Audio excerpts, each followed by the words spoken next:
This story is not sexual in nature. It explores the use of adult diapers in a fictional context, focusing on comfort and lifestyle. While the story features adult diapers, please note that they are medical devices designed for practical use. It was an ordinary Thursday morning when the world changed. At first, no one noticed. There were no big announcements, no flashing news reports. It was just a simple collective shift.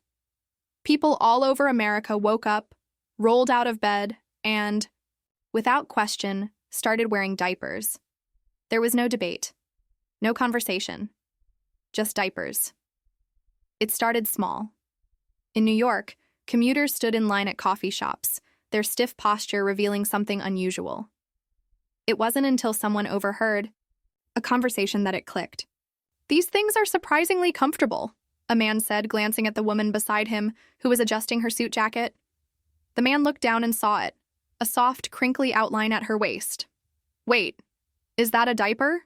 he asked incredulously. "Oh yeah," she replied casually. "It's kind of genius. No bathroom breaks needed. I mean, it's all about comfort, right?" And that was it. In a matter of hours, it spread like wildfire.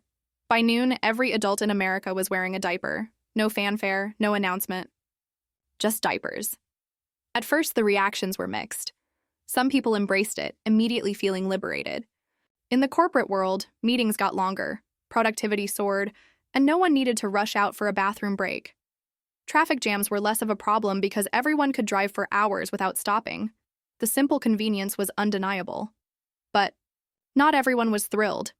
Joggers realized that diapers weren't as ideal for their morning runs as they'd hoped. There was a certain clunky awkwardness to it, the kind that no amount of elastic waistband technology could smooth out. Running was slower, less graceful, and then there were the grocery stores. The shelves, once filled with diapers for babies, were now completely emptied. But why were adults buying so many diapers if everyone was already wearing them? The confusion was palpable. People were starting to ask, what's the point of all this? But that didn't stop the momentum. Diapers became the new normal. Even in Washington, D.C., politicians no longer had to excuse themselves for bathroom breaks during long debates. The sound of crinkling diapers filled the air as senators and representatives sat through marathon meetings, exchanging ideas, all with that distinct plastic rustle beneath their suits.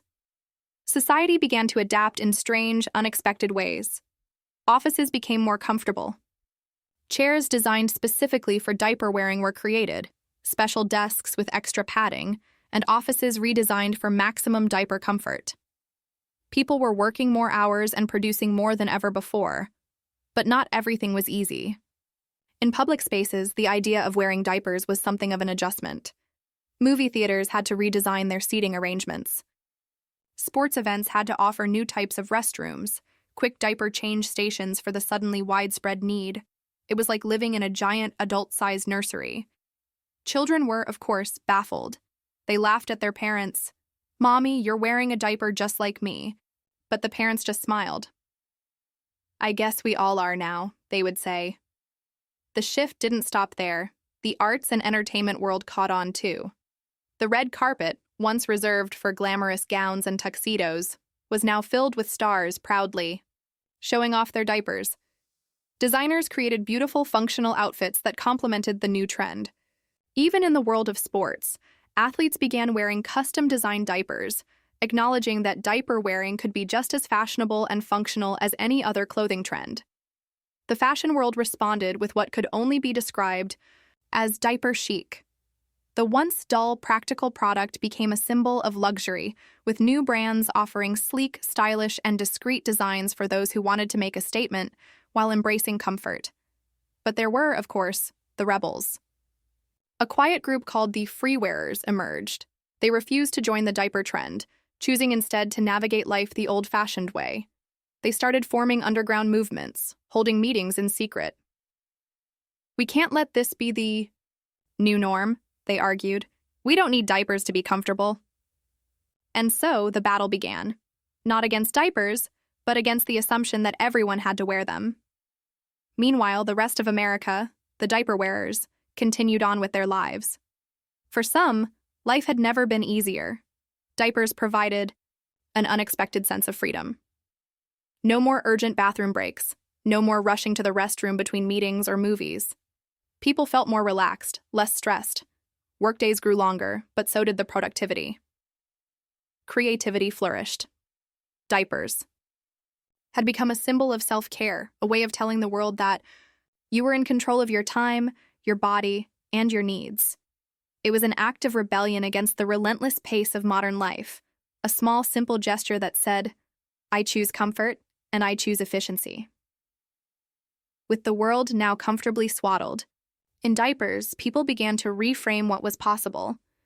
The traditional boundaries of productivity and convenience had been upended. Offices no longer followed the 9-to-5 grind. Some people worked from their homes, some from beach resorts, others from quiet parks.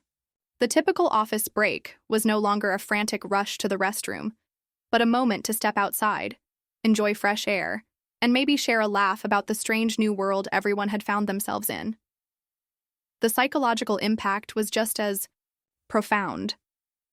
People, especially those who had once been chronically stressed about fitting in bathroom breaks or bathroom-related anxieties, reported a newfound sense of calm. Conversations turned to wellness in a way they never had before.